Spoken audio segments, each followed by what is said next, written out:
J'ai fait une grosse erreur, Mika. Yo, hey, J'ai fait une bichon! erreur. C'est quoi La semaine dernière, l'erreur? Mika, il a eu 35 ans. On ne lui a pas souhaité bon anniversaire, Mika.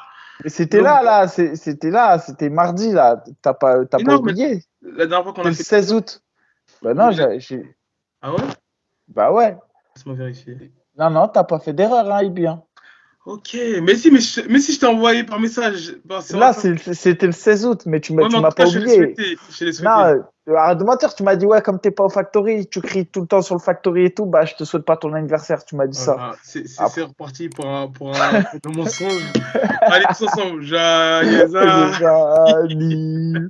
Ah, les gars, en plus, j'ai eu un beau cadeau d'anniversaire, je vous le dis. Je peux pas tout vous dire, mais je Ouais. peux juste vous dire que j'ai fait le dégradé exprès pour ça, parce que j'ai dû faire une séance photo pour quelque chose qui se prépare.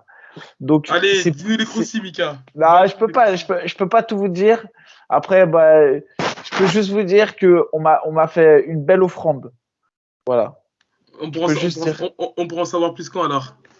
Ah, je sais pas, là, je suis pas en mesure de tout dire. Mais ce que je peux vous dire, c'est, on m'a fait un beau papier cadeau. J'ai juste à le déballer. Bon, c'est, effectivement, comme je vous ai dit, hein, je suis plus à la recherche de la performance, donc on m'a donné quelque chose de facile. Mais J'ai ma petite idée. Je pense que ça sent le Carlamoussou, Mickaël le Boufoiré, non, ça. non, je peux pas vous dire. En tout cas, ce qui est sûr, c'est que j'affronte pas un Français. Voilà, c'est tout ce Ouais, que je peux parce dire. que c'est un Allemand. Charles est Allemand.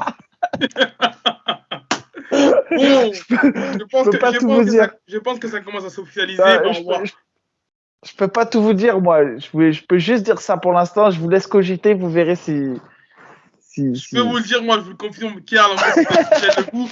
Par contre, je ne sais pas quand est-ce que ça va se faire. Je pense que ça peut se faire soit au Common Event de Amin Ayoub d'Amila Plus 2, soit en décembre.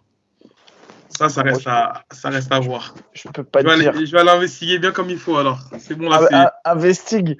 Mais peut-être tu te trompes, peut-être tu te trompes pas. Moi, je laisse dans le doute, mais tu J'ai mes verras. inquiétudes. Tu En tout verras. cas, gros épisode aujourd'hui. Comme on vous l'avait teasé, on reçoit Cyril Gann et on aura un invité bonus, Fariziam aussi. Ouais, Donc je pense Fares que ça va faire. qui nous a donné du temps, qui en plus je le remercie par avance parce que il s'était fait discret Exactement. suite à son dernier combat à l'UFC contre Terence McKinney. Ouais. Donc du coup content de le recevoir et il manquera plus que Nassourdine, on va l'avoir Nassourdine. aussi et il manquera plus que Zara si on arrive à la contacter, mais pour l'instant injoignable. C'est ça. Donc, en deuxième partie de l'émission, on reçoit Cyril Gann. On va revenir sur l'UFC Paris. Donc, ça va être un gros épisode. Et en épisode, en cours de semaine, on recevra Fares.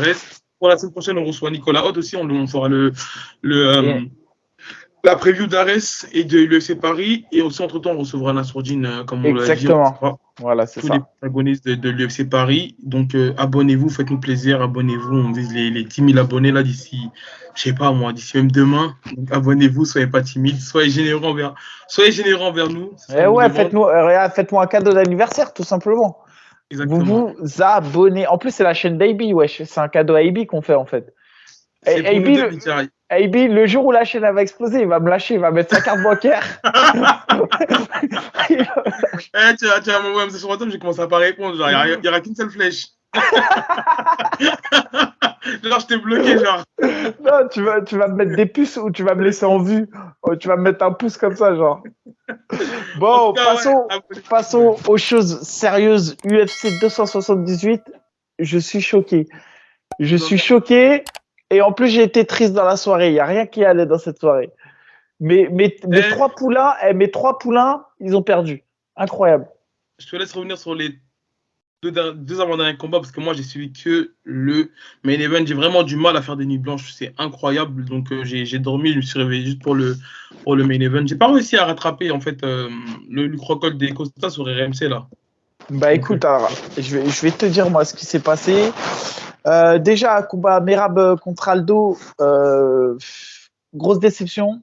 Grosse déception parce que, comme je l'avais dit la semaine dernière, en fait, le fait que Vera ait gagné et que Aldo avait gagné Vera, je me suis dit que si Aldo gagnait ce combat, on allait lui proposer, pardon, à tes on souhaits. allait, ouais, pardon, on allait lui proposer un combat pour le titre. Bah, logiquement, ouais. Logiquement, je pense que ouais.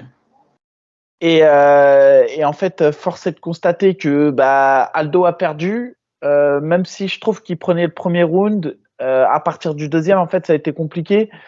Après, Aldo, il a été bon au départ. Vraiment, il a bloqué toutes les amenées au sol de son adversaire. Derrière, quand il revenait en boxer, on voyait qu'il venait pour boxer pour faire mal. Des middle sautés. J'ai adoré cette phase au premier round où il a boxé en anglaise et il a mis un middle sauté. Magnifique. Travail de low kick, mais pas tant que ça au final. Des low kicks, je pense qu'il avait peur de se faire saisir la jambe. En anglaise, on sentait qu'il voulait en découdre avec une attitude où il avançait. Et franchement, dans les nouvelles règles UFC, je pense qu'on aurait même peut-être pu lui mettre le round 2 vainqueur. Vraiment, je pense qu'on aurait pu lui mettre le round 2 vainqueur. Maintenant, ils ont choisi de le donner à Merab qui, lui, a collé. Et en fait, qu'est-ce qu'il faisait? Il avançait, il boxait. Alors, effectivement, ce n'est pas des grosses frappes significatives, mais il boxait plus et il venait pourrir le combat. Et par contre, au troisième round, Aldo était tué. Et c'est là qu'on voit qu'Aldo, il est plus tout jeune parce qu'il n'a pas réussi à récupérer et que par contre il a défendu toutes les amenées au sol mais vraiment il a pas réussi à récupérer et donc je reste sur ma fin parce que Merab il a fait le nécessaire mais je le vois pas comme un sérieux potentiel pour aller chercher la ceinture. Le problème c'est que il s'entraîne avec Sterling, il l'a même dit à la fin, lorsque Jorgen lui donne le micro, il dit qu'en gros qu'il se fait battre tous les jours par Sterling. Bon voilà, on voit qu'en gros ils sont vraiment frères d'armes qui s'entraînent ensemble. Donc je vois pas comment en fait ça va un petit peu bloquer la catégorie. On sait que là José Aldo, s'il gagnait ce combat, je pense que logiquement il prenait le vainqueur de Dillashaw Sterling. Je pense que c'est Vera qui se positionne clairement pour aller chercher la ceinture après sa performance contre Font. Pour moi, contre Cruz, contre Font et contre Cruz, il est quand même sur 4 victoires. Il a battu Edgar, Font et Cruz. Le KO qu'il a mis à Cruz, il est incroyable. Je pense que c'est lui qui se positionne pour aller récupérer le vainqueur de Dillashaw contre Sterling. Maintenant, clairement, je suis un peu déçu pour José Aldo parce que je voyais vraiment comme sa dernière chance pour aller chercher le titre. Exactement, c'est le dernier run, je pense. Ouais. Et voilà, je pense que c'est définitivement la fin pour espérer voir un jour José Aldo revenir faire une ceinture. Et voilà pourquoi je suis déçu parce que non, franchement non, parce que je l'ai vu le combat et j'ai vu qu'au troisième round c'était dur pour lui physiquement et c'est là que tu vois que c'est plus le même abdo. Ouais, après peut-être que c'est pas sa soirée parce que moi la manière dont il a tapé Rob Font ou la manière dont il a tapé par exemple le Marlon Vera, je te jure qu'il m'avait l'air d'être. Ouais, mais je vais pas dire au top de sa forme, mais il y avait un renouveau, tu vois. Ouais, et mais même parce que les autres. Yann. Ouais, mais c'est pas des lutteurs. Là, c'est face à un lutteur, tu vois. À l'époque, un mec comme ça, je te jure, il l'aurait tué. Il lui aurait fait ce qu'il a fait au premier round sur 3 rounds et avec beaucoup plus d'agressivité. Comme avec Chad Mendes, par exemple. Ouais, exactement. Et là, on voyait, il y a plus la même explosivité. Et en plus, on est dans une caté en dessous. Sincèrement, j'y crois pas trop. Après, moi, je suis un pro Aldo de fou, hein, vraiment. Mais voilà, je pense qu'il a laissé filer sa chance. Et surtout, je pense qu'il avait la possibilité de faire plus. Et je pense qu'il s'en voudra. Maintenant, c'est comme ça. Ensuite, il y a eu le Common Event, c'est Paulo Costa contre Luke Rockhold. Moi, en fait, il y a 2 sons de cloche. Tu vois, quand j'en parle avec David, par exemple, et Tahar, David Bir et Tahar Abdi, tous les deux n'ont pas aimé le combat. Tu vois, ils m'ont dit, ouais, non, c'est un combat de merde et tout. Et moi, j'ai kiffé le côté bagarre de saloon. Tu vois, j'ai kiffé le côté, genre, ils se sont battus jusqu'à tout donner. Rockhold, tu le vois sur la fin du premier round, il a les mains sur les genoux, il continue, il va au 3e round, à la fin du 3e round, il pleure et il annonce sa retraite. Il a pas menti, tu vois, il est allé au bout de ce qu'il savait faire et de ce qu'il pouvait faire. Mais j'ai senti que Costa était plus et Rockhold, il a eu une mauvaise gestion en fait. Au premier round, je comprends pas pourquoi à la première minute du combat, alors qu'il met des bons middle et tout, il a un bon travail avec sa jambe. Il va essayer de chercher la lutte, il se fait contrer en lutte, il finit sur le dos. Il passe 2 minutes, 3 minutes sur le dos. À la fin du premier round, il arrive à revenir avec un striking un peu puissant. Mais le premier round est pour Costa. Là, tu vois, Rockhold, il est épuisé, main sur les genoux. Donc là, tu dis, ah ouais, le premier round, il lui a laissé des traces. Et deuxième round, en fait, Costa, il lui roule dessus. Il avance, il le boxe contre la cage. Et c'est là que tu vois que Costa, il est quand même limité, c'est qu'il trouve pas, malgré le fait qu'il touche, j'ai l'impression qu'il n'a pas de punch. Malgré le fait qu'il soit hyper puissant et tout, il n'a pas le knockout power. Par contre, il ultra domine Rockhold sur le deuxième round. Et au troisième round, et c'est là encore une fois que tu vois les faiblesses de Costa, c'est que malgré que Costa fasse un bon round, il amène au sol, etc. Non, il se fait amener au sol même. Et il arrive à retourner, mais il prend des sacrés contres. Il prend 2 crosses pleine bouche. Après, il bouge pas. Hein. Et c'est vrai qu'il les a encaissés. Mais quand même, je me dis face à un gars de la KT à 84, type Vettori ou Adesanya et tout, il se peut qu'il se couche là-dessus. Même par exemple un Nassour Imavov, je pense qu'il peut battre un Costa avec une bonne intelligence de combat. Je pense qu'il bat Costa sur un 5e round. Après Costa, il est dangereux sur 3 rounds parce que le premier round, il est difficilement gérable. Franchement, il a une puissance telle que c'est difficile de gagner le premier round face à lui. Mais après, il a un déficit de cardio qui est énorme. Et voilà, c'était un peu un combat ambiance de saloon, mais moi j'ai kiffé le combat et je comprends pourquoi ils ont eu le fight of the night. Après, il faut dire que c'est aussi un retour de Rockhold après 3 ans d'absence. Hein. Et même avant ces 3 ans d'absence-là, il était à, je crois, un combat par année. Peut-être depuis qu'il avait perdu la santé contre Bisping, il n'était pas vraiment actif. Je pense qu'à un moment donné, il avait même délaissé les MMA. Même je suis sûr qu'il avait délaissé les MMA pour il fait une carrière de mannequinat. Exactement, ouais. Donc, mais voilà. Il a montré de belles choses. Hein. Excuse-moi. Moi, j'ai trouvé qu'il avait un jeu de jambes de ouf, et j'ai pas compris sa volonté d'aller lutter. Je te jure, j'ai pas compris sa volonté d'aller lutter face à un mec qui est surtout frais au premier round, hyper puissant. Massif, et il a essayé d'exploser avec des middle et tout, ça marchait bien, mais j'ai pas compris sa volonté d'aller lutter. Et voilà, mais Luke Rockhold, moi, j'ai apprécié le voir combattre, j'ai toujours kiffé le voir combattre. Et voilà, c'est vrai que c'est pas quelqu'un qui est connu de la nouvelle génération, j'ai l'impression, mais faut. Arrête, je pense que le fait qu'il a voulu aller lutter, parce que, mis à part son joli striking, Rockhold, il a des grosses armes au sol. Hein. Non, mais bien sûr, mais il a voulu exploiter les faiblesses de Costa, ouais. Costa, je te jure, c'était solide. Il l'a bloqué, il a sprawlé, franchement, c'était. Et surtout au premier round, la manière dont il va chercher le sol à la première minute du premier round, mais c'est suicidaire face à un mec comme Costa. Et je pense qu'il y a une erreur de gestion d'énergie derrière et ça a été en fait il a été dans le rouge et je pense qu'il a jamais réussi réellement à récupérer du cardio et voilà donc en tout cas Costa avec un meilleur cardio que d'habitude quand même à noter, mais je sais pas si c'est du fait que Rockhold était mort qu'il a pris le dessus donc voilà.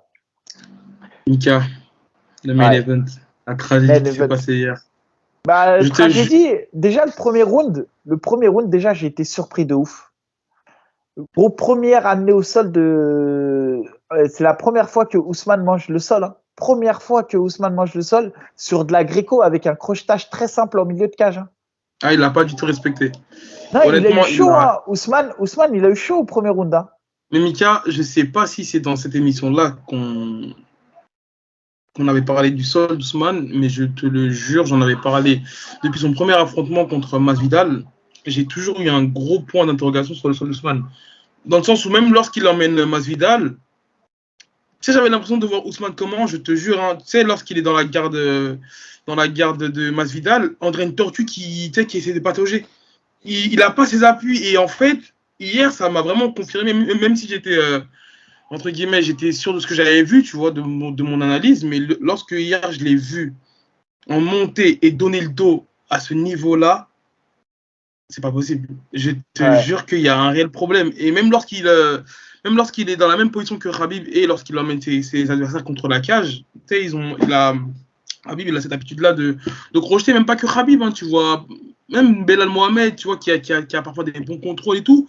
Tu les vois pas sur Ousmane, et il avait genre il y a un vrai problème de contrôle en fait. Je pense qu'il a trop des contrôles de lutteur et encore il devrait vraiment.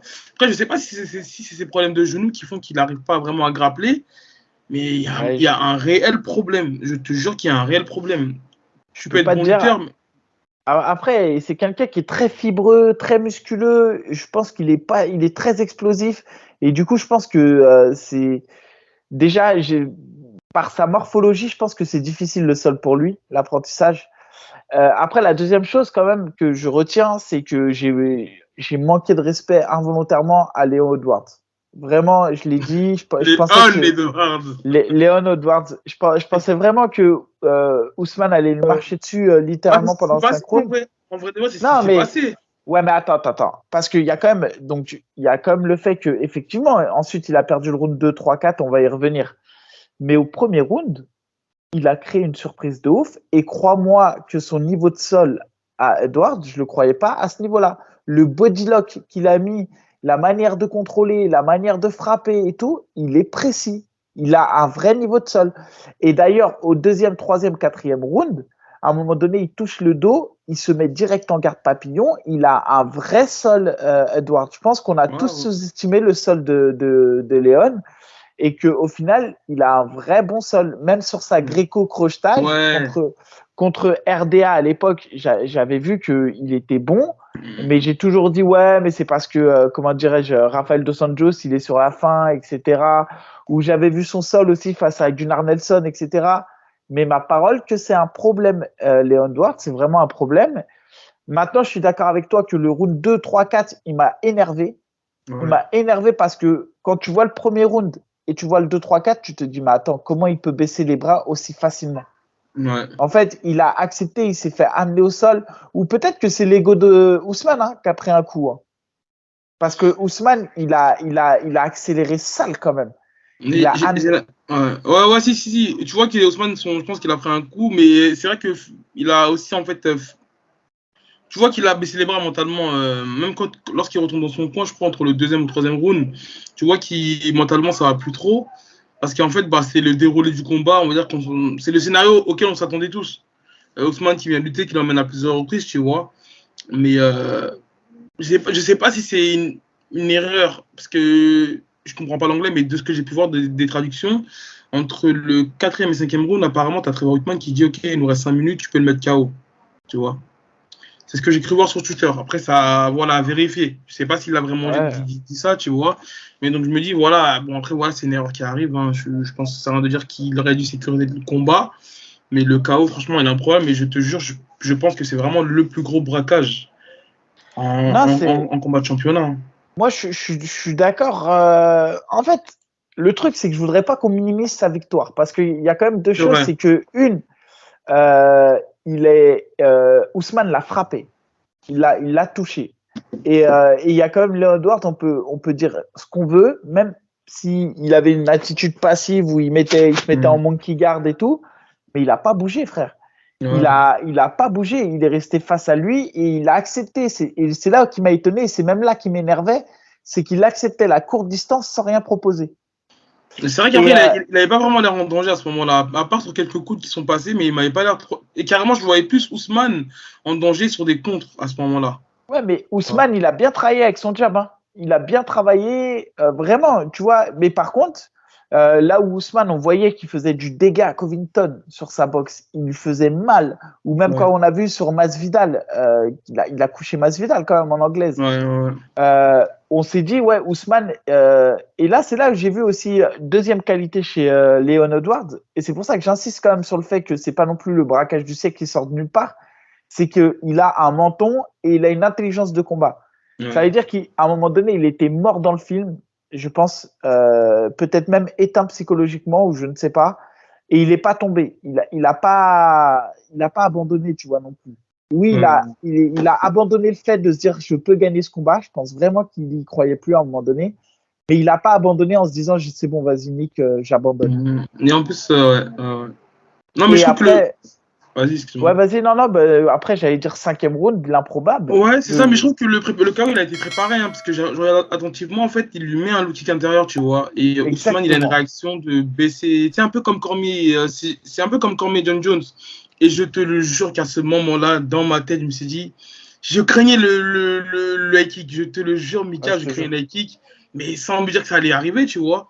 Et en fait, bah là, il lui a coupé l'air sous le pied parce qu'il était à un combat de rentrer dans un record, je ne sais plus lequel, je crois de victoires consécutives dans la catégorie. Le stat aussi des 100% takedown de défense brisé aussi. Et on a vu Ousmane sur le dos, donc je pense que là, c'est. Tu vois, par exemple, je pense que c'est une trilogie face à Covington. Je pense vraiment que Covington va vraiment mettre l'accent sur, par exemple, sur la lutte, tu vois. Et, Exactement. tu Bah, en vois. fait, et je sais même pas. Alors, après, faut pas nier. Hein, encore une fois, la performance de Léon. Mais est-ce que ça ne nous a pas fait une Nunes contre, tu sais, quand elle a perdu sa ceinture? Elle Pena. s'est dit, ouais, ça va être un combat simple et que Ousmane, je pense que premier round, il a été piqué dans son orgueil. Deuxième, troisième, quatrième, il a remis une première et là, il a montré qui était le boss. Et au cinquième round, tu sais, il prend, je sais plus c'est qui, si c'est lui ou l'autre qui prend un coup dans les parties où il y a à l'époque, je sais plus, je crois que c'est un coup dans les parties. Ils arrêtent le combat à 2 minutes de la fin, ils reprennent et je pense qu'il sort de ce combat. À ce moment-là, il se dit ouais, c'est gagné, etc. Et Léon Edwards qui se fait insulter par son coin, genre qu'il le pousse, qu'il le pousse, qu'il le pousse. Et là, comme tu le dis, on voit que c'est travaillé parce que effectivement, il tape en ligne basse et ensuite il fait une feinte de haut du corps comme s'il allait mettre un jab et bah, il sort au lieu de mettre un middle, il sort son high kick. Ouais. Incroyable. C'est ouf, hein. Je jure que c'est ouf. Et maintenant, on se pose la question, c'est est-ce qu'il y a une revanche? Parce que, au vu des nombres des performances d'Ousmane, je pense que là, ils sont dans l'obligation de lui donner. Ouais. Et puis, même hein, pour l'UFC, je pense pas que ça va aussi arranger l'UFC d'avoir Léon Edwards Non, comme mais champion. Au niveau de la alors com, moi, il est. exactement, et je crois même que Dana White, il a dit au micro après la conférence, imaginez la trilogie à Wembley, dans le stade de Wembley, genre, C'est quoi, stade de foot là, non? ouais, c'est vers Londres, c'est la banlieue de Londres, c'est pas loin. Mm. Et t'imagines, mais ça serait un truc de dingue. Et je pense que clairement, c'est ce qui va attendre. Parce que les Anglais, c'est quand même un public de ouf. Hein. Les Anglais, c'est un public de Ouais. ouf.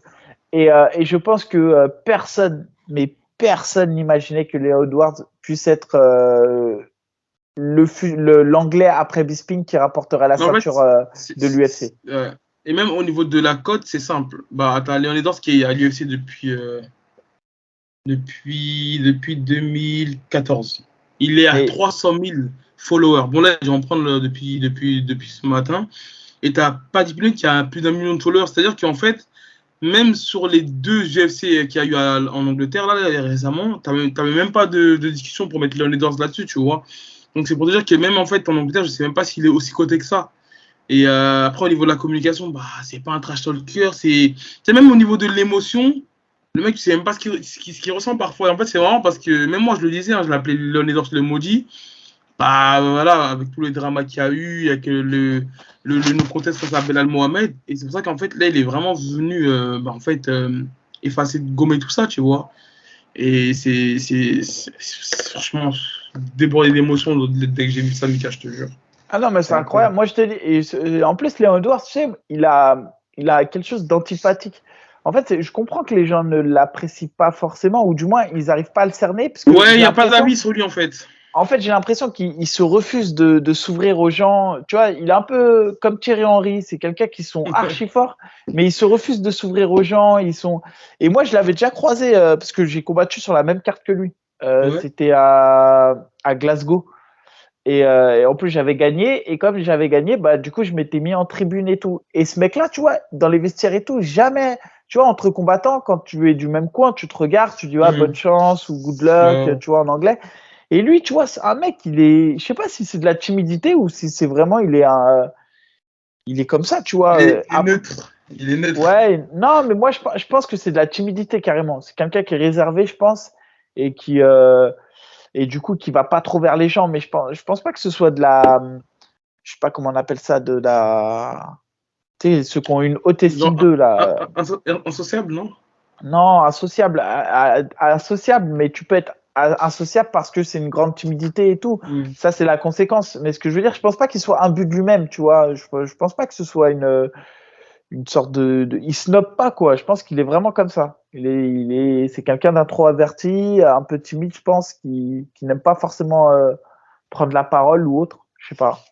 Mais en tout cas, Mais, je comprends que l'UFC ne soit pas arrangé par sa victoire. Vraiment. bien sûr. Surtout que C'était. l'UFC de plus en plus faisait des appels de phare pour organiser en Afrique et tout. On voyait que ils avaient l'impression, enfin, ils ont un public là-bas et ils Bien voulaient sûr, ouais. conquérir le marché de l'Afrique. Et je pense que la défaite d'Ousmane fait mal. Mm. Mais après, honnêtement, bon, même si ça va pas être aussi facile que ça, une trilogie, mais pour moi, il a toutes les armes. Après, peut-être qu'il y a aussi, et j'ai l'impression que ça, c'est une manie de pas mal de lutteurs qui, lorsqu'ils prennent Go Striking, j'ai vraiment l'impression qu'ils délaissent un petit peu leur sport de prévention, tu vois. J'ai pas mal d'exemples là-dessus, mais pour citer que Ousmane, Bah, par exemple, là, le fait qu'il se fasse emmener, après, je pense qu'aussi qu'il s'attendait vraiment pas à se faire emmener. Donc, il a Attends, dit, parce que Ousmane, quand même, il l'a amené combien de fois dans le combat? Il l'a amené presque 8 fois ou 9 fois, hein. Franchement, il a été sur le bah, dos plein de fois, je me dis qu'il y a Edouard. eu peut-être deux takedowns à chaque round, peut-être, enfin, après du Ouais, deuxième. ouais, c'est ça, 8 ou 9 fois presque. Et même au premier round, hein, Ousmane, il perd le premier round parce que derrière, Edwards, il fait un meilleur travail au sol. Mais sinon, jusqu'à 2 minutes de la fin, enfin, Ousmane domine, hein, le combat. D'ailleurs, même au deuxième, troisième, quatrième round, franchement, c'est une domination nette et Ouais. précise. Et même au cinquième round, en vrai, Mhm.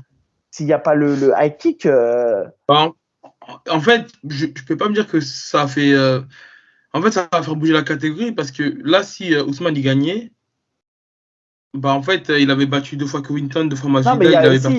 il y a Shimaev, hein. Shimaev, il peut rentrer dans l'équation, hein. Bah, Parce c'est que, ça. par exemple, Shimaev, je pense qu'en termes d'opposition de style, etc., ça colle mieux avec Léon Edwards qu'avec Ousmane.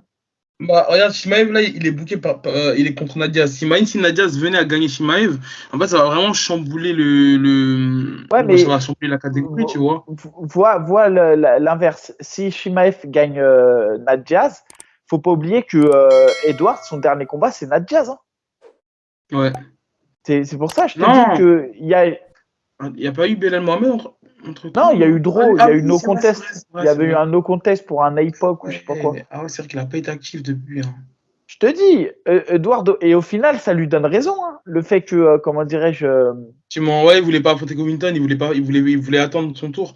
Mais en mais fait, c'est marrant parce que. par contre, là où je suis pas d'accord avec toi, c'est quand tu as dit que Ousmane, il a oublié son bagage élémentaire, c'est la lutte, parce que moi, sur ce combat-là, justement, j'ai retrouvé un Ousmane qui voulait vraiment lutter. Bah, j'ai l'impression, Mika, qu'il voulait lutter lorsqu'il a vu que sa boxe en volume n'impactait pas vraiment. Bah moi, au J'ai premier l'impression. round, dès le premier round, dès les 2 premières minutes du premier round, il va chercher la lutte, hein. Dès les 2 premières, re-regarde le combat. Et Ouais, je après, vais c'est parce regarder. que Edouard au sol, c'est ce que je te dis, il est solide. Il a mis sa garde papillon, il s'est relevé, etc. Et que par contre, là où je te rejoins, c'est que Ousmane au sol, qu'il soit dessus ou en dessous, c'est pas terrible. Mais C'est pas terrible. tu sais, en fait, là, ce qui est marrant, c'est que tu as vu, Ousmane, il avait on va dire, cette aura d'invincibilité. Mais Il bat ça, des fois Covington, il bat Gilbert Burns, il bat tous ceux qui sont dans le top 10, il les a battus, il me semble. Tu vois? non mais Mais c'est, maintenant, ouais, tu vois, maintenant ça, que c'est Leon Edwards, bah, t'as Mazia qui a réagi. T'as aussi une vidéo qui tourne, t'as Covington qui réagit, bon, même si c'est pas trop bien là-dessus. Mais là, tu vois qu'en gros, ils se disent, ah, bah, en fait, tu sais, en fait, comme s'il avait trop donné la solution et qu'il mais avait c'est réouvert ça. la course au titre, en fait. Mais t'as tout dit. En plus, il y a deux choses. Il y a d'une part que ce soit nous, les commentateurs sportifs, entre guillemets, ou le grand public, on a la culture de l'instant T. Ça veut dire que ce qui nous intéresse, c'est l'instant T. On s'en bat les couilles de ce que tu as fait il y a 10 ans, 5 ans, 7 ans.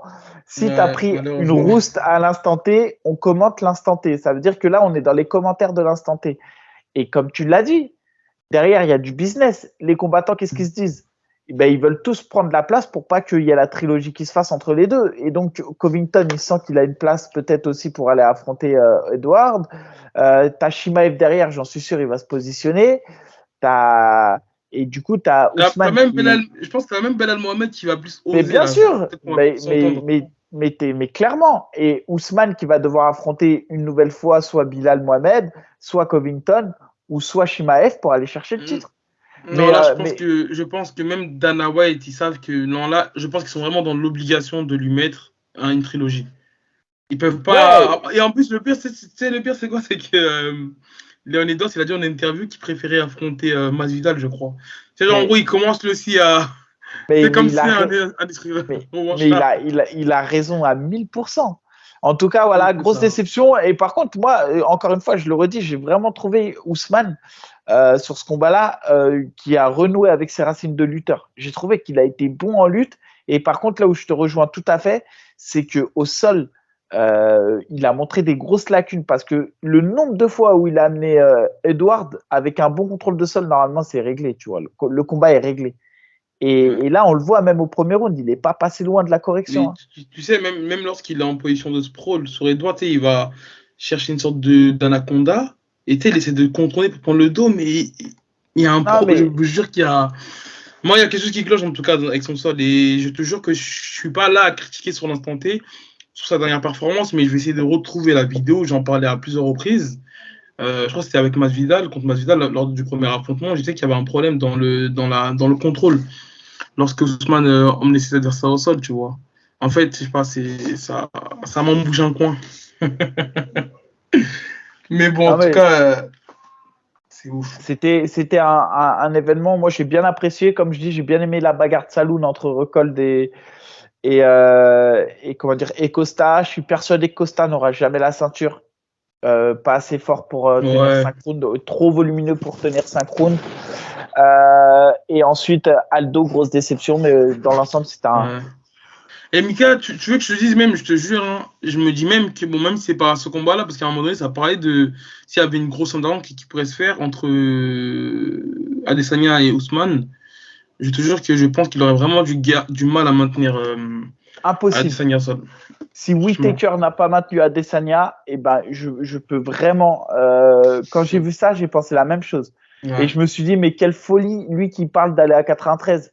Alors que tu vois les Texera et tout, quand ils ont scotché les gars, ils les ont pas bougé du sol. Non, non, c'est un autre Mais niveau là. si Texera pose la main sur Ousmane, mais il se relève pas au sol. Ça, j'en suis sûr. Et, euh, C'est donc. et, et, tu vois, et ça, tu vois, c'est là où tu dis que maintenant tout le monde a vu la faille. C'est ça qui est ouf, c'est que jusqu'au fait il est pris zéro takedown et tout, bah, on se dit ce gars-là, il est imbattable. Et maintenant qu'on l'a vu au sol, tout le monde est en train de dire, mais comme moi je suis en train de dire, ouais non, il est archi prenable en fait. Et c'est ça qui est ouf dans ce sport, c'est que ça va vite. C'est improbable. Honnêtement, c'est un soir improbable, hein. Ah, Même s'il ça a va pris vite. un takedown, comme tu dis. Un takedown qui a montré tellement de failles dans son jeu. Euh, C'est incroyable. Parce que les failles, c'est même pas le high kick. Hein. C'est vraiment le ouais, premier non, round. Hein. c'est. Ouais, ouais. Bien sûr. C'est vraiment le premier round. Donc, Mais ouais, en tout bon, on cas, passe à la suite, Ibi. on passe à la suite. On passe à la suite avec Cyril Gann, là, de suite.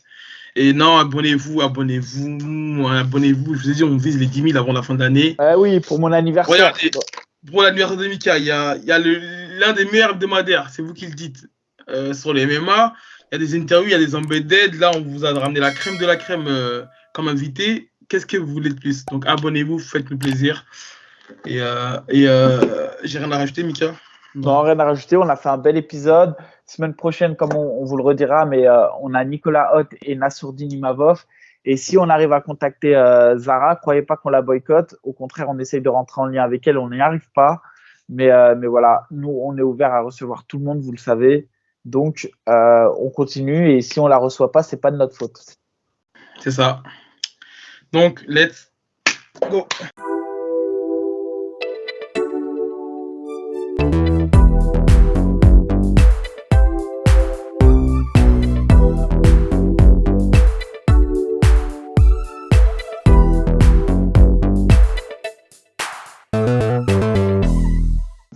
Comme on vous l'avait teasé, monsieur Bon Gamin est bien parmi nous.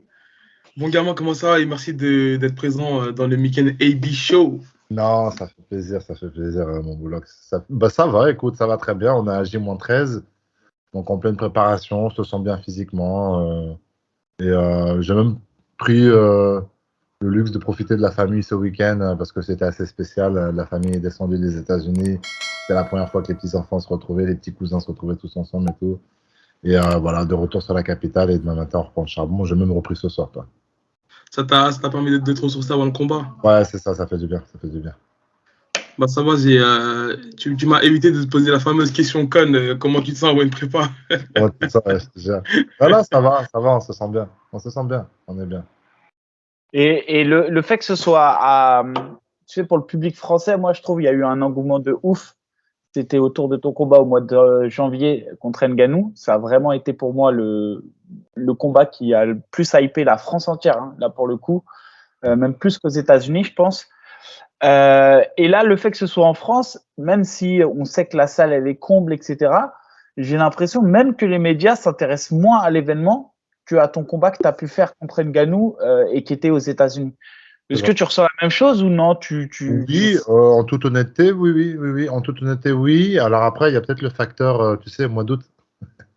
Ouais, C'est con, mais peut-être, tu vois, les gens sont moins présents sur la capitale, y compris les médias, les gens sont en vacances, on le sait, tu vois. Donc peut-être que toutes les machines, tous les trucs sont pas vraiment mis en route.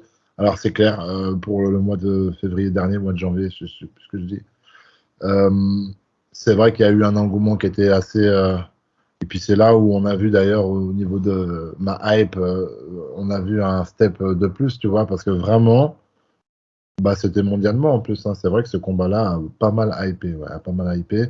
Là, un peu moins. C'est quand même. Je pense que ça va quand même se mettre en route semaine prochaine. Je pense. Je pense que ça ouais, là, va semaine on a prochaine. vu RMC qui ressortent quand même pas C'est mal de ça. choses.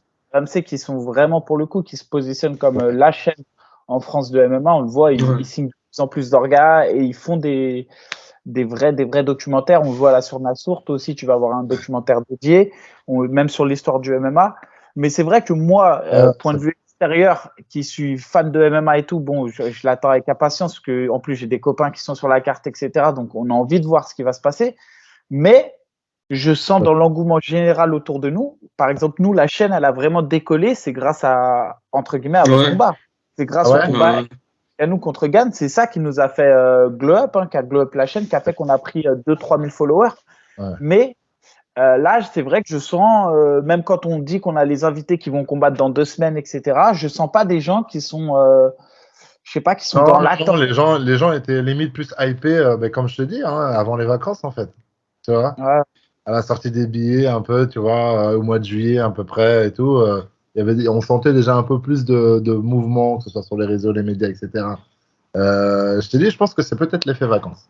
ouais, je pense Pas- aussi, en pas- fait. J'y ai pas pensé, Non, mais là, c'est vrai que tu me diras, Mika, dès l'ouverture de la billetterie de l'UFC, c'est Ouais, déjà complet, pour hein. ça, Donc, je pense pour ça. que. les fans hardcore, tu les auras. Les Ouais. 8 000 personnes, les fans hardcore, tu vois, ceux qui veulent acheter leur place et tout, tu vas les avoir.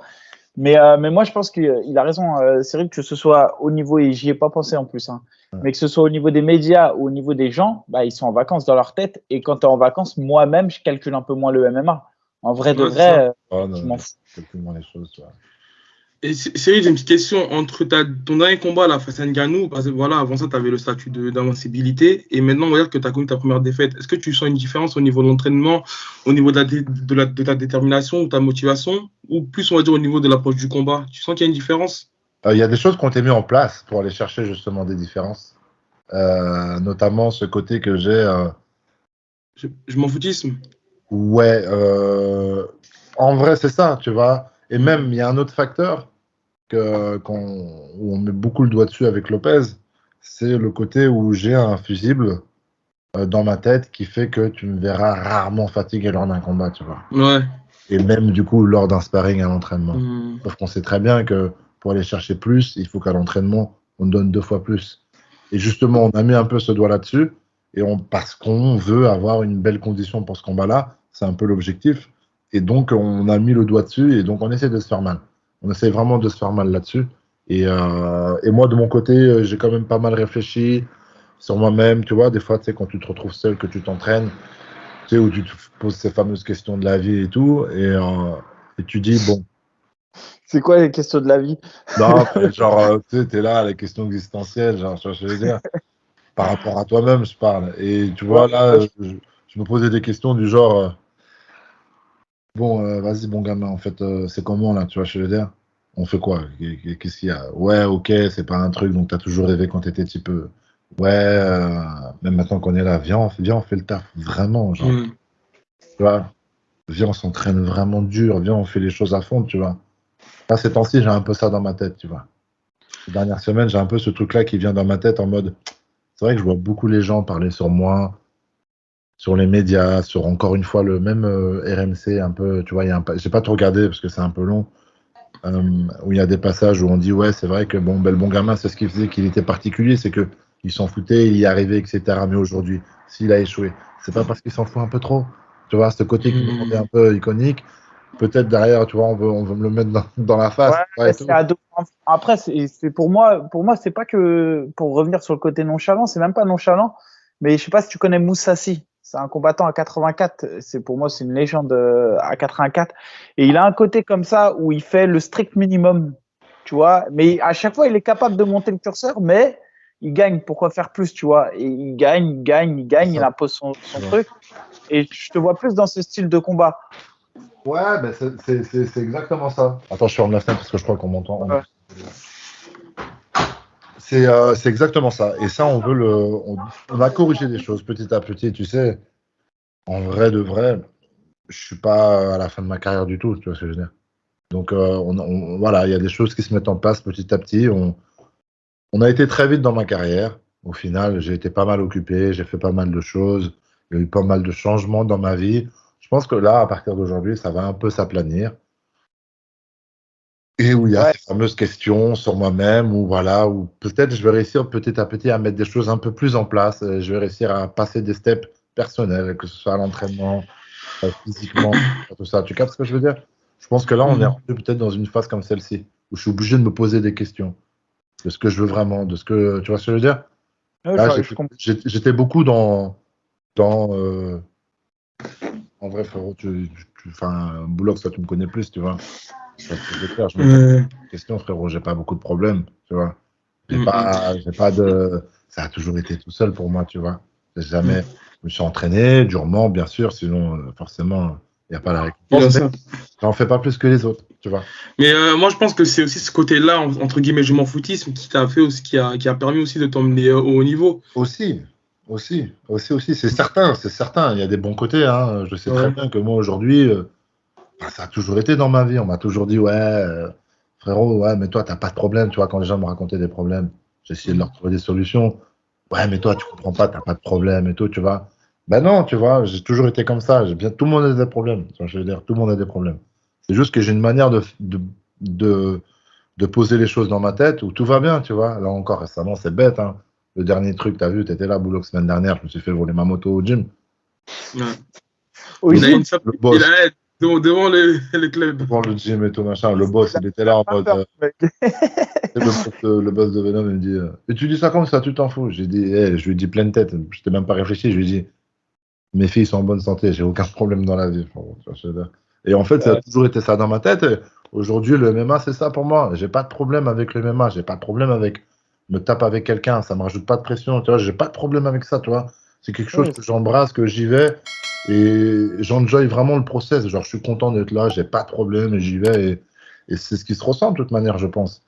Et aujourd'hui, on arrive à des moments où ben, je suis dans le haut du panier, j'ai une première défaite, j'ai peut-être, et c'est sûr, j'ai des lacunes, et puis il faut mettre le doigt dessus, et puis là, il faut aller chercher plus loin, tu vois, il faut essayer de creuser un peu plus. Je pense qu'on est sur cette phase-là, tu vois. Justement, la manière dont tu réagis à ça, qui est plutôt la bonne, puisque tu le dis toi-même, t'as pointé le doigt sur des trucs et tu dois aller plus loin que ce que tu faisais jusqu'à maintenant. Est-ce que justement, c'est pas ce combat, on va dire moi, ce que j'appelle les combats cicatrices, parfois c'est des combats même qu'on gagne, mais qui sont dans la dureté. Est-ce que il t'a pas manqué dans ta carrière un combat, ben c'est aussi de la faute de tes adversaires entre guillemets, mais un combat où on t'a mis une opposition dure et dans lequel tu aurais pu gagner, mais même de manière serrée, en te disant ah ouais c'est chaud quand même. Tu vois, un peu comme Shimaev là quand il a affronté Burns, Burns. En fait là il est revenu un peu sur ses propos, tu vois. Il a ouais, dit ok bon, j'ai vu des trucs qui allaient pas, il a gagné de justesse et là maintenant il sait mettre le doigt sur des trucs parce qu'au final vous avez eu un peu, si on fait un parallèle, ouais. ouais je bloque, c'est la garderie c'est bon. Mais, tu vois, si vous faites un parallèle, Shimaev et toi, c'est un peu ça. Vous avez fait une ascension de ouf. Sauf que lui, avant la ceinture, il a eu un combat tellement dur qu'il Que, s'est dit, ouais, attends, et peut-être je vais ouais. revoir deux, trois trucs, je vais reprendre le temps. Écoute, de toute Et manière, c'est ça, hein, c'est la difficulté qui te fait tes remises en question, hein. Il y a pas de, c'est une certitude. Si ça m'était arrivé plus tôt, j'aurais peut-être fait des réajustements plus tôt. Aujourd'hui, ça m'est arrivé sur la ceinture face à Francis, combat iconique et tout. Avoir échoué, encore une fois, le combat m'a pas du tout traumatisé. Il y a beaucoup de gens qui parlent beaucoup en mode, ben, comme tu viens de le dire, tu vois, ce mot-là, je le trouve fort en mode cicatrice, tu vois, parce que très honnêtement, euh, je l'ai pas mal vécu. ouais, Je quand l'ai je pas dis cicatrice, vraiment. Ouais, ouais, je vois ce que tu veux dire. C'est un combat cicatrice, c'est une image pour c'est une dire. image, exactement. C'est ça. Mais tu vois, aujourd'hui, j'ai pas. De manière professionnelle, oui. De manière professionnelle, on va dire, oui. Mais humainement, sur le côté affectif, tu vois, j'ai pas eu besoin d'avoir de grosses remises en question sur sur mon mental, sur, tu vois, sur ces choses-là, tu vois. Je l'ai pas mal vécu, cette défaite, vraiment. J'ai été content de mon combat. J'ai fait des erreurs, et tout le monde les a vues à peu près, tu vois. J'aurais pu peut-être éviter des choses, etc., etc.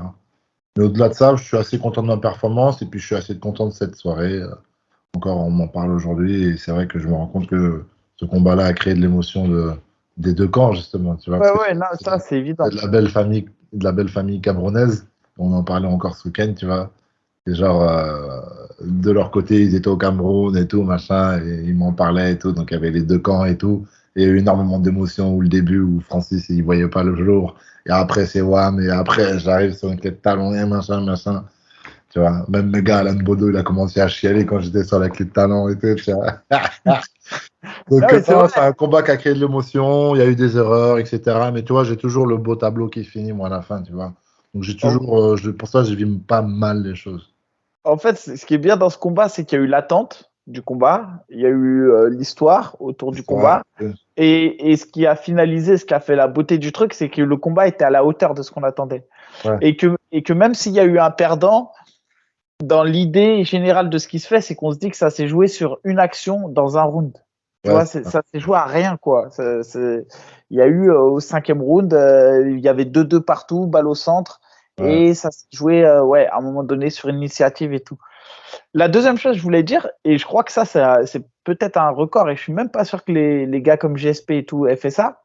Je crois que tu vas faire ton 5e main event, si je me trompe pas.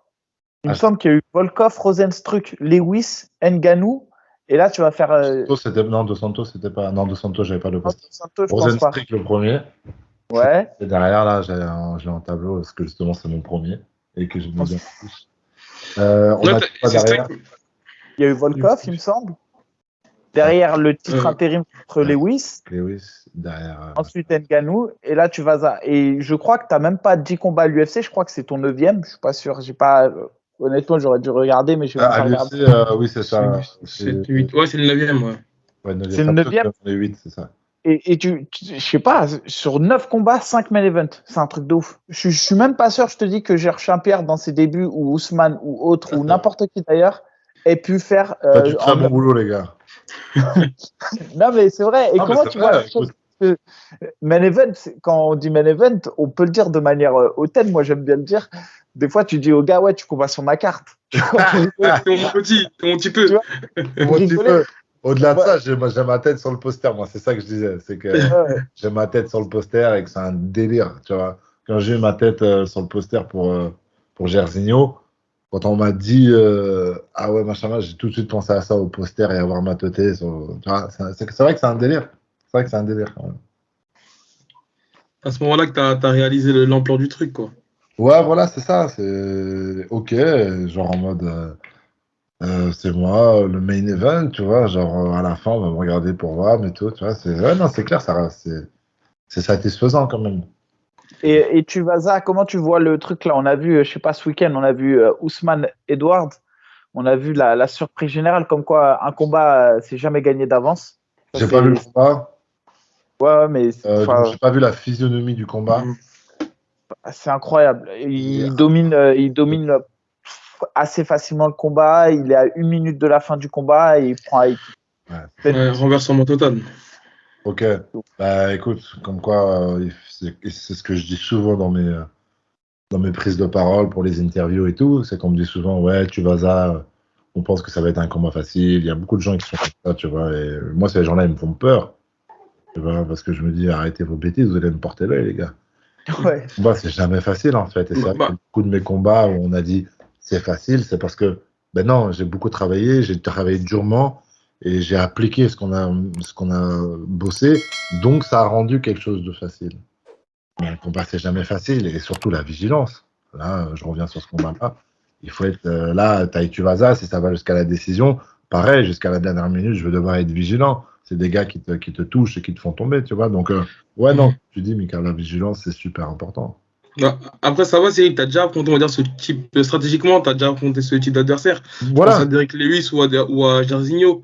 Tu sais, c'est pas du nouveau. Contrairement à lui, je pense pas qu'il ait déjà affronté un adversaire qui se déplace autant que toi et qui serait comme toi, tu vois. Ouais, non, c'est sûr. Mais encore une fois, ça peut donner un combat facile. Mais encore une fois, je vais devoir être vigilant jusqu'à la fin et je vais devoir bosser et donner. Et la vérité, c'est que bah, j'aimerais bien finir le combat avant, tu vois. Ouais. Forcément, comme chacun de nous, on aime bien finir un combat avant la fin. Euh, voilà, si c'est possible, j'irai chercher.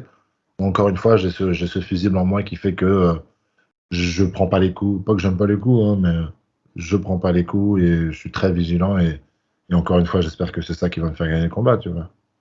Oui, tu le Et, disais, tu es jeune encore justement dans le circuit, et ça c'est vrai, tu as un capital santé qui est intact, que ce soit en boxe thaï ou en MMA. Après, je sais pas ce qui se passe à l'entraînement, mais bon, je pense pas que tu sois mis au sol tout le temps. Donc c'est vrai que ton capital santé, il est intact. T'as encore, on le sait, en poids lourd, on peut aller jusqu'à 40 ans facile. Tu parlais de la boxe anglaise, j'ai pu l'entendre. Mais là, aujourd'hui, quand tu vois un peu la physionomie de l'UFC, on voit qu'il y a un côté business qui est important, puisqu'on là, on parle de mettre Miocic contre John Jones pour un titre intérimaire. On ne sait pas trop ce qui se passe avec Ngannou sur sa blessure, ses contrats, etc. Ouais. Moi, j'ai l'impression que suite à ton combat là contre Tuivasa, il semble inévitable que tu affrontes Blades. Après, c'est peut-être, mais j'ai l'impression que dans la physionomie et dans la tête de l'UFC, ça serait le vainqueur de Miocic, John Jones contre Ngannou et Blades contre toi pour ensuite récupérer le vainqueur de ce combat.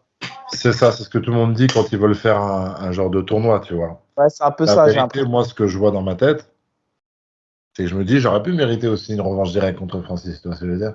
Ou j'aurais pu Non, mais mériter une ceinture directement, tu vois ce que je veux dire? c'est pour ça que je te parle du côté justement business de l'UFC. Et c'est pour ça que Ouais, j'ai tout de suite précisé, on voit bien que l'UFC privilégie le business en mettant John Jones contre Miocic parce que c'est c'est vrai ça, que c'est ça. du point de vue du mérite, la ceinture intérimaire, elle devrait être entre toi et Blade.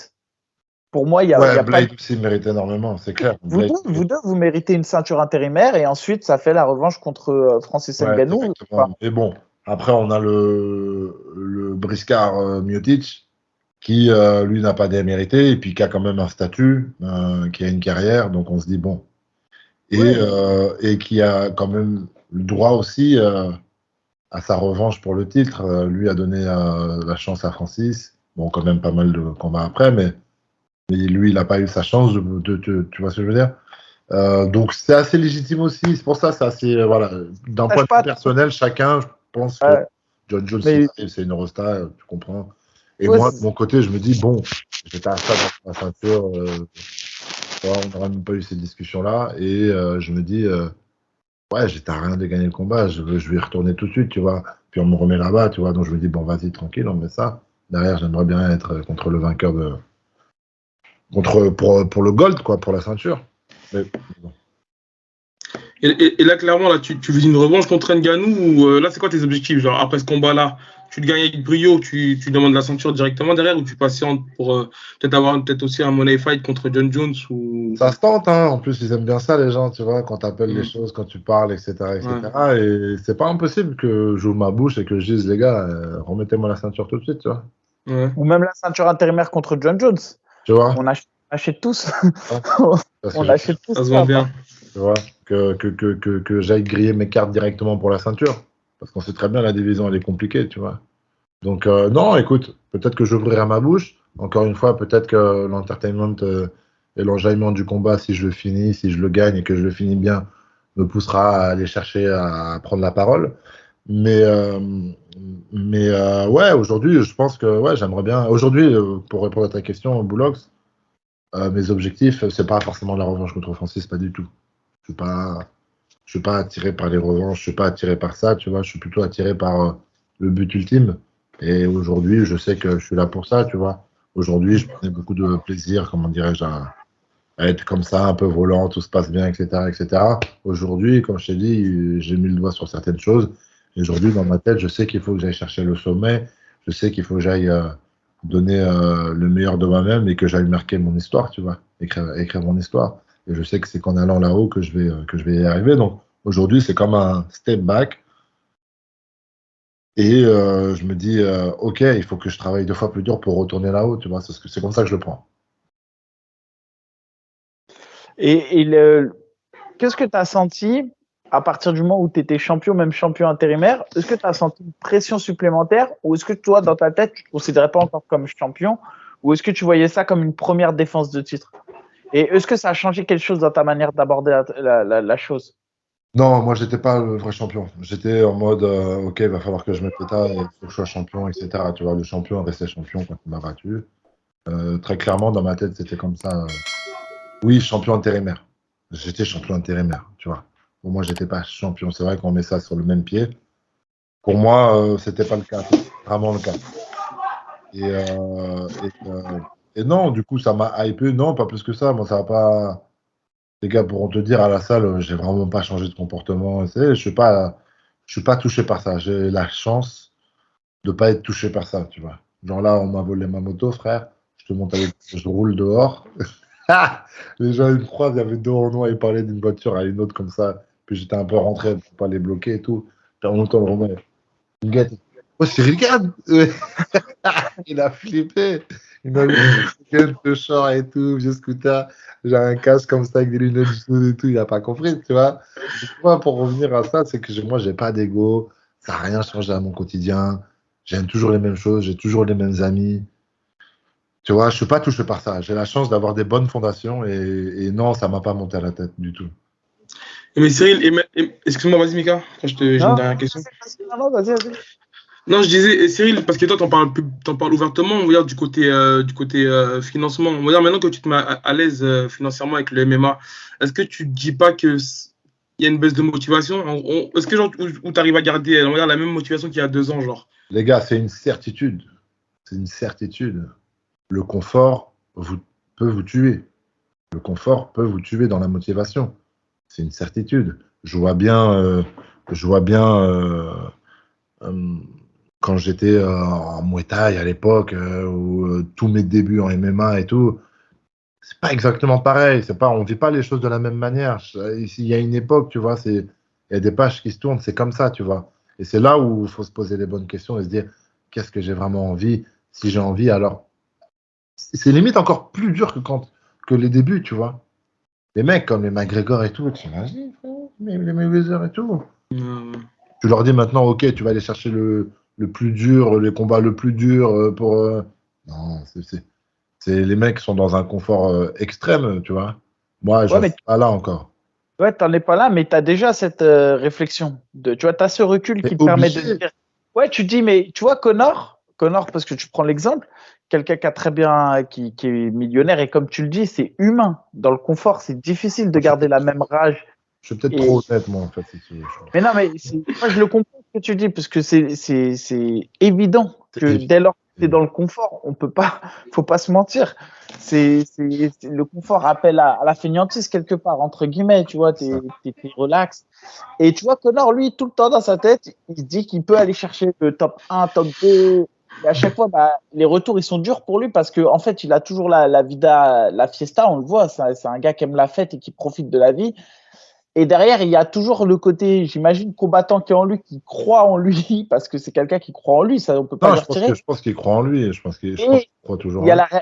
il y a la réalité, comme C'est tu le par dis, rapport. du haut niveau, où tu as des mecs comme De Oliveira, Makachev, qui sont des gros mangeurs de pierre. Ouais, Et en fait, tu vois qu'effectivement, c'est plus compatible la vie où tu vas faire la fête à Ibiza, à Saint-Trope et tout, ouais, ouais. et le haut niveau, le très très haut niveau. Tu vois, j'ai Ça, l'impression vraiment que c'est pas compatible. Et toi, tu as c'est déjà ça. le recul de dire que Faut l'argent faire va faire qu'à un attention à moment ça. donné, tu te poseras la question, ouais. C'est ça. Moi, je l'ai toujours dit, de toute manière. J'ai dit, je me verrais peut-être pas aller jusqu'à 40 ans, tu vois. Si j'ai coffré un peu, etc. Et puis, comme je le dis encore aussi assez souvent, j'ai jamais rêvé quand j'étais petit d'être un champion de MMA. De toute manière, j'ai commencé le MMA à 28 ans. J'en ai 32. Euh, donc, il y a tous ces facteurs-là qui font que c'est clair, tu vois. Francis qui a traversé la mer, comme on dit, comme tu dis, les gars qui ont mangé des pierres et tout, ils doivent avoir un truc en eux bien plus profond et bien plus puissant que ce que je dégage. Tu vois, je suis trop honnête, moi je suis un ouf, tu vois, mais tu vois, je te dis la vérité. Donc ça revient à dire que oui, quand il y a un peu de confort, etc., je pense que chacun de soi, comme tu dis, le confort appelle un peu à la fainéantise. Et ça, il faut faire attention, parce que moi, à la base, je suis un gros fainéant. À la base, je suis un gros fainéant. Boulox aussi, je pense que c'est un gros fainéant. Je veux dire, Moi aussi, je suis bien. feignant. Franchement, je suis un feignant. On est tous lazy. On est tous lazy de ouf. Et donc c'est là où il faut se remettre en question et voilà, où tu te poses des bonnes questions et après, voilà, tu te remets en route et tout. La chance que j'ai, c'est que je suis amoureux des sports, tu vois. Je suis vraiment amoureux des sports. Si tu me poses la question, est-ce que je kiffe ce que je fais? Je surkiffe ce que je fais, tu vois. Quand je suis dans la cage, j'adore cette sensation. Je me sens vraiment bien quand je suis dans la cage, tu vois.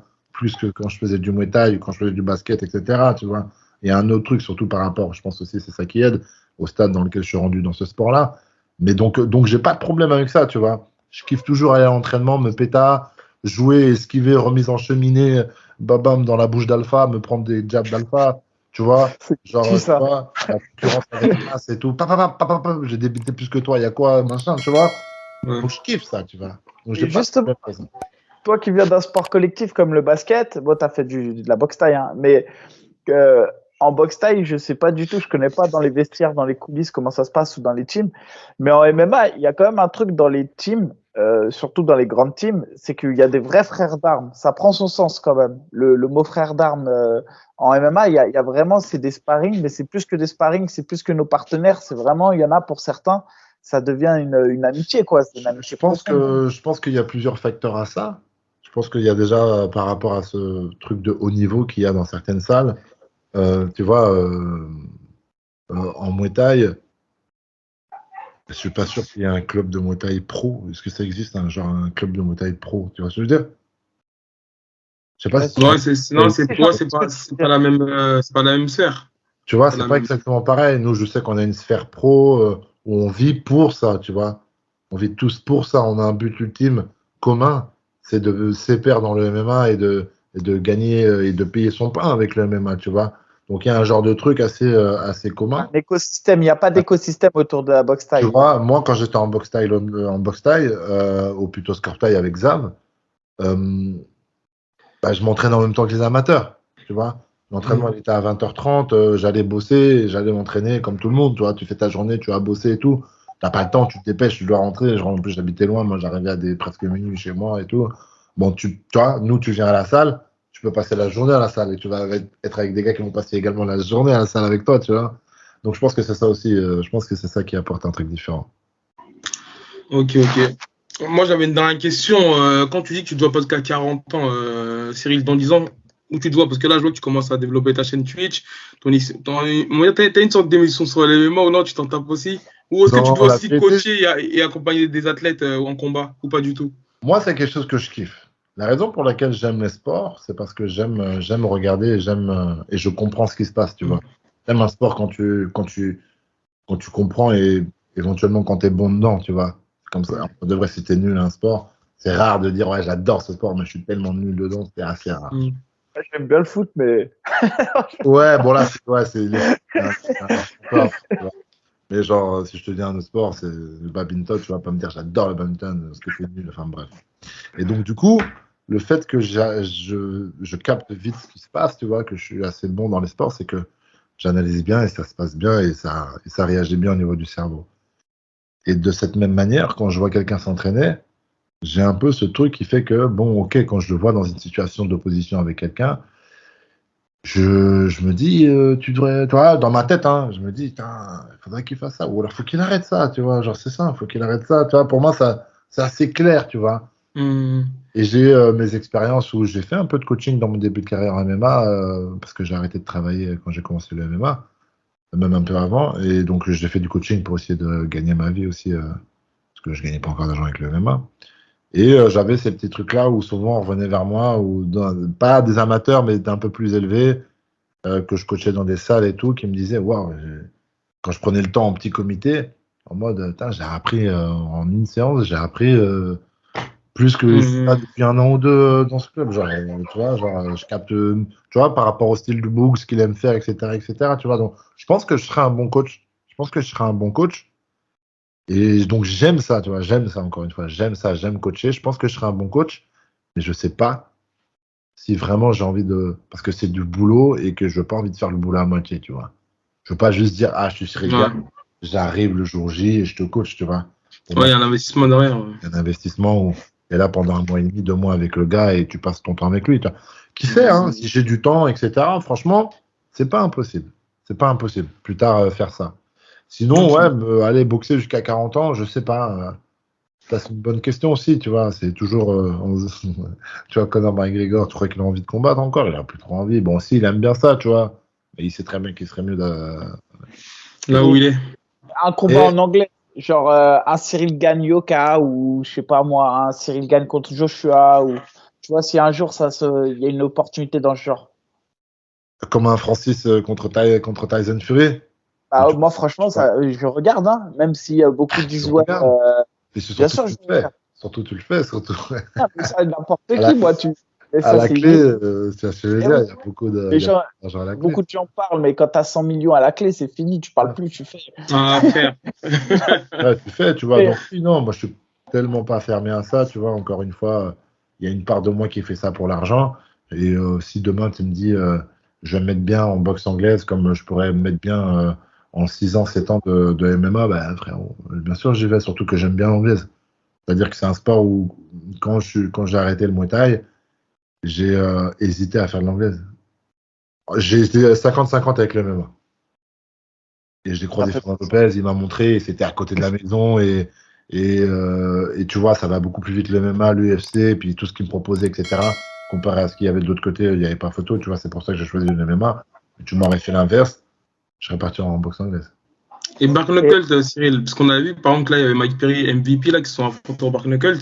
Si tu as une proposition alléchante, parce qu'on sait que ça, c'est un petit peu, je sais même pas si on peut appeler ça un sport, ça te tenterait ou pas du tout? Moi, en vrai, les gens pensent que j'aime pas la bagarre, tu vois. Les gens pensent que j'aime pas la bagarre, que j'aime pas prendre des coups parce que j'en prends pas beaucoup, parce que, tu vois, je reste pas beaucoup dans la boîte, etc. La vérité, elle est tout autre. Et Bark Knuckles, si tu me proposes un tarot, mais j'y vais. Enfin, je veux dire, j'ai pas de problème à aller me péter pour une belle somme d'argent, vraiment, genre. non, après, ça, je l'entends, mais le Bark Knuckle, en plus, surtout toi, qui as quand même un héritage. Maintenant, en fait, il y a aussi c'est que tu t'es plus un combattant lambda. En France, déjà, Ouais. ouais, t'as un Qu'est-ce héritage maintenant. qu'est-ce que tu veux dire par là? Genre, en gros, je vais gâter mon image si je joue au Bark Knuckle? Pas gâté, mais ouais, en fait, maintenant, t'es plus que toi dans tes décisions. Parce que c'est T'es- violent, le Bark Knuckle, c'est ça? Oh, bah, moi, je suis pas spécialement Non, sur la violence. je trouve que c'est Mais dégradant, en fait. c'est ça, ouais, le côté bandage, tu vas à main nue et tout, je comprends pas. Si tu veux faire de l'anglaise, mec, va faire de l'anglaise, il y a plus d'argent dans l'anglaise. Après, le côté Bark Knuckle, c'est bien, tu vois, ça fait bagarre de saloon, mais c'est vraiment l'idée type du Bark Et Knuckle, c'est quand même et ça. c'est Écoute, aussi un Et, petit peu les combattants du UFC qui ont échoué, qui finissent non, là-bas, mais tu sais, qui c'est rattrapent. pas vrai que ça s'appelle Bark Knuckle, c'est parce que c'est bar de saloon, quoi. C'est le truc, genre, ouais, il peut-être, m'a mal peut-être, parlé, donne une bière, peut-être, peut-être que dans 5 ans, tu auras changé d'avis. Parce qu'il y a 5 ans en arrière, tu parles du MMA à quelqu'un en France ou même ailleurs, il va te dire exactement la même chose. ouais, mais Ce que je veux le dire, les MMA, choses évoluent. c'est vrai, mais le MMA, moi j'ai 1 million d'arguments qui me permettent de dire que Oui, le c'est sûr. MMA, effectivement, visuellement, c'est quelque chose qui apparaît comme un sport ultra permissif, ultra difficile. Mais la réalité est que le MMA est un sport qui te permet de sortir de plein de situations différentes parce que si ça va pas en anglaise, tu peux aller en lutte. Si ça Ah va oui, pas en c'est lutte, sûr. tu vas en anglaise, etc., etc. Alors que le Bark Knuckle, mon gars, une fois que tu te fais dominer en boxe anglaise, bah c'est fini. C'est dur. C'est fini. T'as plus rien. Non, la vérité, c'est que si je le fais, je pense que tu peux pas faire une carrière là-dedans. C'est pas possible. Ah ouais. Tu finis trop, Ouais, c'est des one-shot, quoi. tu finis en chou-fleur, tu vois. Mais si tu veux faire un one-shot et tout, je suis capable. En plus, je suis le genre de combattant où à la base, je prends pas beaucoup de coups. Je me dis, je peux m'en sortir encore avec aucune égratignure, tu vois ce que je veux dire. En Mais, plus, attention, moi, si demain on me propose 100 000 euros, j'y vais sec hein, au Bark Knuckle. ah, mais Donc, t'inquiète, je te connais, moi. mais ce que je veux dire, c'est que moi, j'ai pas cette. Tu vois, ça me fait mal au cœur quand je vois, par exemple, l'autre fou, Ben Askren, qui est parti en boxe anglaise pour 1 million. Ouais. Lui, il a un héritage quand même, quelque part. Tu vois, Ouais, je capte ce que tu veux dire. Je capte ce que tu veux dire. Mm, Bon, mm. après, on est dans une ère où les gens comprennent un peu quand même, tu vois. ouais, bien sûr. Et après, il y a la réalité financière. Ça, c'est c'est Et la vraie puis, voilà, il réalité. y a le truc inévitable. C'est pas comme si on te Ça. disait de sans vouloir dénigrer ou quoi, mais de te prostituer, tu vois. Tu vas quand même te péter, tu vois, il n'y a rien. C'est quand même quelque chose où les gens respectent tout de même que tu sois monté sur le ring face à un mec. Bon, ben, t'as perdu, tu vois, je veux dire. T'as prêté ça. J'entends. Et pour le mot de la fin, moi je pense que ce que les gens ils voudraient savoir, c'est pas forcément un croustille ou autre, mais à l'UFC, s'il y a un truc qui t'a marqué, un truc que les gens ignorent parce que ça se passe dans les coulisses ou autre, ou je sais pas, un truc qui t'a marqué toi quand tu voyais l'UFC de l'extérieur, quand tu as commencé Je suis rentré à dedans et ça. t'intéresser à l'UFC et que quand tu l'as vécu de l'intérieur, tu t'es dit ah ouais, c'est différent quand même. Enfin, est-ce qu'il y a un truc qui t'a marqué à l'UFC particulièrement? Est-ce que quelque chose m'a marqué particulièrement à l'UFC? Ou dans le MMA du haut niveau, tes relations avec Dana White, tu vois, n'importe quoi. Est-ce qu'il y a un truc, tu vois, tu t'es Non, dit, ah, d'une, parce que moi j'ai toujours été. J'ai l'air un peu virevoltant, mais je suis très conscient de ce qui se passe autour de moi. Et que je comprenais déjà ce qui se passait à l'UFC, etc., etc., plus ou moins. Je sais pourquoi les gens font ci, je sais pourquoi les gens font ça. Je sais que Dana White, c'est pas mon ami. J'ai l'expérience aussi de la vraie vie, tu vois. J'ai beaucoup travaillé avant de faire du sport. Et dans la vraie vie, c'est la même chose, frérot. Ton patron, c'est pas ton ami. Fais bien la part des choses. Et aujourd'hui, je l'applique aussi dans mon sport, tu vois. Dana, demain, s'il doit se séparer de moi pour une question d'oseille, il le fera. Je suis pas son ami. Tu vois ce que je veux dire? C'est pour remettre les choses dans le contexte. Tu vois ce que je veux dire? Donc aujourd'hui, je sais quelles sont ses attentes. Puis j'ai pas de problème avec ça. Mais non, non, à aucun moment j'étais surpris par ce genre de choses. Un truc un peu plus subtil, malheureusement, parce qu'il n'y a rien de bien concret qui m'a surpris. Un truc un peu plus futile qui m'a surpris, c'est Bruce Buffer. Bruce Buffer et sa manière. Et le Boog est en transe. Je te parle pas quand il actionne, hein. ouais, Je te parle avant. C'est parce qu'avant, tu le vois pas, toi. Il n'y a que nous dans la cage qui le voyons. Bien les spectateurs, mais nous, on le voit de près. Frérot, tu lui fais ça, il ne te voit pas. Il est droit comme ça.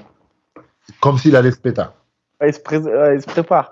Il est au milieu. Toi, tu es là. Ton gars, il est là. Il y a les camarades et tout. Il est avec ses fiches. Il regarde. Il est là. Boum, boum, boum. Il regarde en face. Il ne te voit pas. Je lui faisais des coucous à un moment donné. Genre, il dit waouh! Le Boug est concentré. Ouais, il prend vraiment ça au sérieux, quoi. Concentré de fou malade. Genre, bon, voilà, c'est une petite anecdote, tu vois, mais à chaque fois que je le vois, c'est pour ça que je le respecte beaucoup, parce qu'il bosse vraiment, tu vois. Il est vraiment là et tout, puis son énergie est bonne, et puis, bon, ben, c'est un bosseur aussi dans son domaine, tu vois. C'est la petite. Il Petite participe, anecdote. hein. C'est une figure emblématique C'est une figure emblématique aujourd'hui. Il fait partie de l'UFC, mais très clairement. Plus que la plupart des combattants, C'est vrai, comme les ringers d'ailleurs. hein. Ouais. L'air de rien, elles ont une meilleure longévité que Oui, les, c'est vrai, c'est les vrai. J'ai actrices. pas suivi, mais j'avais déjà vu une Ring Girl. Ouais, j'avais vu passer ça. Ça faisait longtemps qu'elle était là. Mais ouais, non, sinon rien de spécial qui m'a surpris à l'UFC. Non. À part que c'est une magnifique machine et que on peut en prendre exemple et essayer de faire la même chose. Ils sont très forts. Ils sont très forts. Ils l'ont prouvé aussi pendant le Covid. Ouais. Pendant le Covid, s'arrête. Il y a des gars, ils se disent, frérot, nous, on va pas s'arrêter et tout. On va trouver des. Ils ont amplifié le truc carrément. Tu vois ce que je veux dire? Pour moi, c'est une machine de guerre, l'UFC. Donc ça, c'est surprenant. Parce que tu ne vois pas de l'extérieur, mais c'est aussi cette manière que nous, à Arès, on veut faire.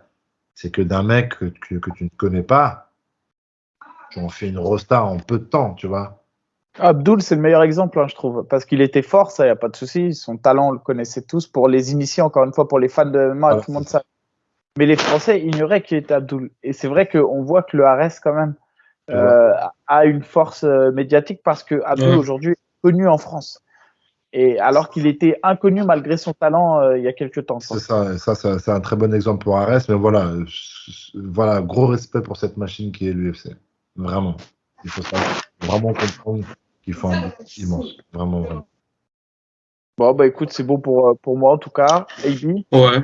Non, on va te laisser le mot de la fin, Cyril. En tout cas, merci d'avoir été parmi nous, d'avoir donné de ton temps. Ça fait un Non, plaisir. merci les gars, c'était avec plaisir. Merci pour l'invitation et continuez à bosser, continuez à faire ce que vous faites parce que ça prend et quand ça prend, faut y aller encore 2 fois plus fort les gars. Faut se poser les bonnes questions, savoir où on va les craindre. Donne-nous ton pronostic quand même. Donne-nous ton pronostic pour ton combat. Là. Pronostic pour mon combat,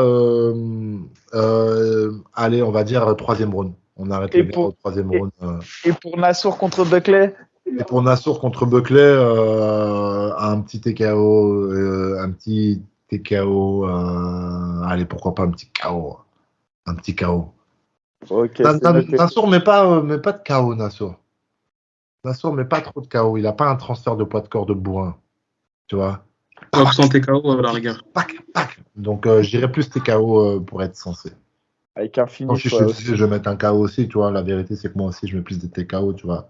On enfonce le gars, mais voilà. J'espère en tout cas que du vert pour les Français, pour Farah, pour Fares, pour Benoît, Benoît Saint-Denis, Taylor et Taylor Enas. et pour moi. Et pour, ouais.